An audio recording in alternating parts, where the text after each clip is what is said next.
Bwana Yesu asifiwe sana, mwana wa Mungu. Ninakusalimu kwa jina zuri la Yesu Kristo. Namshukuru Mungu kwa kutupa nafasi hii kwa ajili ya kulisikia neno lake la uzima. Neno lake ni uponyaji kwetu, neno lake ni uzima kwetu, neno lake linatuongoza. Bwana Yesu asifiwe sana. Leo nimejisikia moyoni mwangu kushare na wewe maneno haya mazuri ya Mungu ambayo naamini kabisa yatakujenga, yatakutia moyo, yatakuinua na kukuimarisha kwa upya. Bwana asifiwe sana. Na fahamu kwamba duniani kuna mambo ya kujeruhi watu. Duniani kuna vitu vinawaumiza watu. Duniani kuna mambo ya kukatisha tamaa. Watu wanapitia majaribu mbalimbali, wanapitia shida mbalimbali, wanapitia maumivu mbalimbali. Ni kwa sababu dunia imejaa mambo ya kujeruhi watu.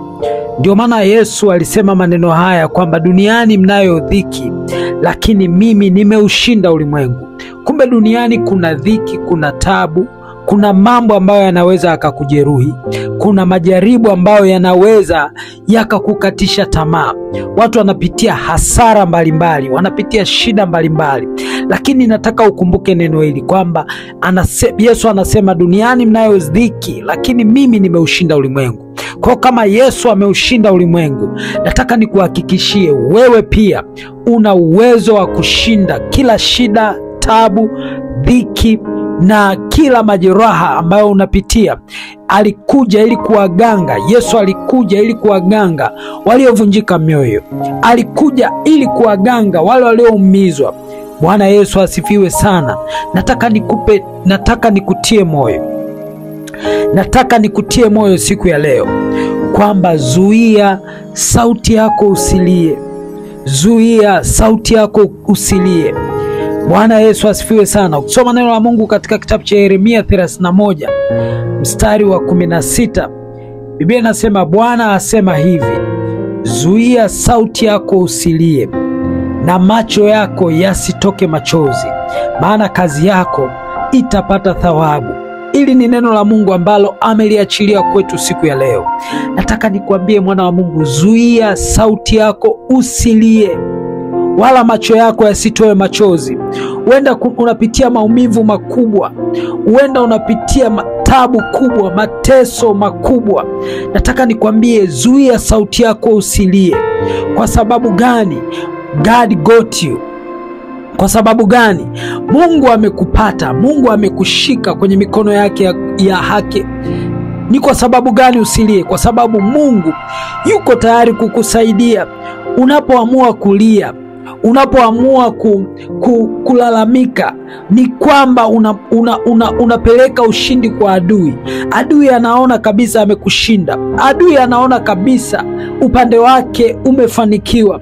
Lakini unaposimama na kuwa jasiri, kwa sababu Yesu aliushinda ulimwengu, na unakiri moyoni mwako kwamba na mimi nitashinda, nataka nikwambie uko mlango wa kutokea. Kila jaribu unalopitia lina mlango wa kutokea.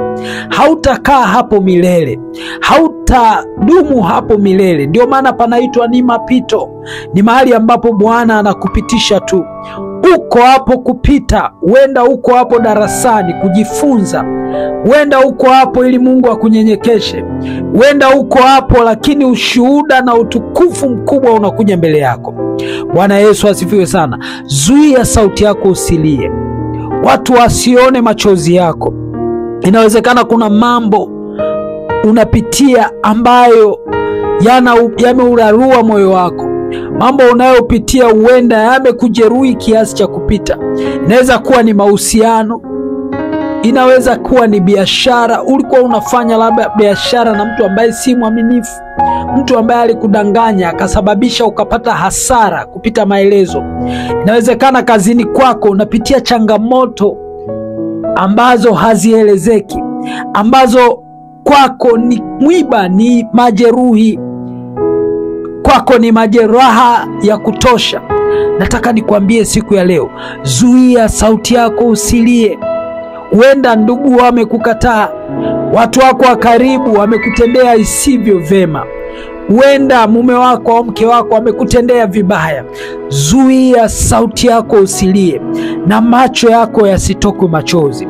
Kwa nini? Kwa sababu Bwana ameushinda ulimwengu. Atakushindia na wewe, atakushindia na wewe. Ukisoma neno la Mungu katika Isaya 51 mstari wa 3, anasema maana Bwana ameufariji Sayuni, amepafariji mahali pake palipokuwa ukiwa, amefanya jangwa lake kuwa kama bustani ya Eden, na nyika yake kama bustani ya Bwana. Alafu anasema furaha na kicheko zitaonekana ndani yake, kushukuru na sauti ya kuimba. Bwana Yesu asifiwe sana. Bwana ameufariji Sayuni. Nataka nikwambie, Bwana atakufariji. Shauku ya Mungu kukutoa kwenye hiyo shida, kwenye hiyo tabu, kwenye hiyo dhiki, shauku yake ni kubwa kuliko shauku yako. Mungu ana shauku kubwa ya kukubariki. Mungu ana shauku kubwa ya kukuinua. Kwa hiyo huna haja ya kutahayari, huna haja ya kulia. Weka tumaini lako kwa Mungu. Amini kwamba hilo jambo halitadumu milele. Asubuhi yako inakuja. Mungu atakutoa hapo. Mungu atakuvusha hapo. Aibu yako itageuka kuwa furaha, itageuka kuwa ushuhuda. Machozi yako yatageuka kuwa ushuhuda. Mungu ataibadilisha hiyo hali. Bwana Yesu asifiwe sana. Na kwa sababu Bwana ameliachilia hili neno siku ya leo, nataka nikwambie, Bwana anakwenda kufanya mageuzi kwenye maisha yako. Mungu anakwenda kukutendea kwa namna isiyo ya ajabu katika maisha yako. Wewe weka tumaini lako kwake. Amini kwamba Bwana anakwenda kukutendea, anabadilisha hali yako. Huna haja ya kulia. Kila jaribu unalopitia, uko mlango wa kutokea. Ninakuombea siku ya leo, neema ya Mungu ikuvushe hapo unapopitia. Ninakuombea siku ya leo kwamba neema ya Mungu ikuvushe hapo unapopita. Bwana akutendee. Bwana akomeshe kabisa mateso yote.